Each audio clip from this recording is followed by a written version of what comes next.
It happens in seconds. Moms and dads, you know that feeling. Your child gets lost in a store, maybe just wanders off for a second or two. Your heart stops, though. Panic sets in, and you think the worst.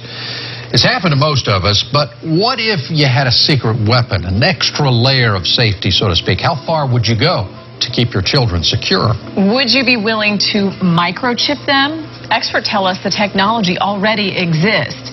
Turns out one Bay Area mother is all for it, and she shared her story with our Melanie Michael. Chances are if you have a four-legged family member at home, it's already microchipped.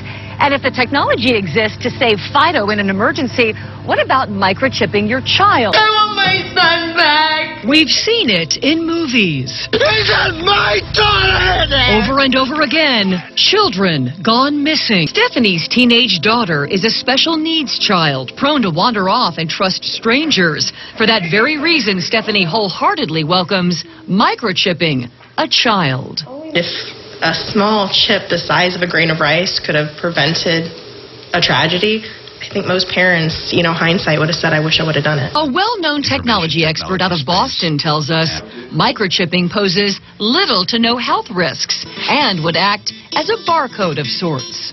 Without question, it could save a life. And it's the size of a grain of rice, very, very small. And the expert that we spoke with actually tells us that barcodes were introduced in the late 1960s, and back then people thought, this is way too invasive and too weird, and now barcodes are so commonplace that we don't even think about them anymore. The expert tells us this will happen sooner rather than later. But, have companies actually tried this? That's a different scenario. It did not go through, but you can bet somewhere, someday, someone is going to pull this off, and we could see those microchips in everyone. That's interesting to think about. Melanie Michael live in Tampa. Thank you for that.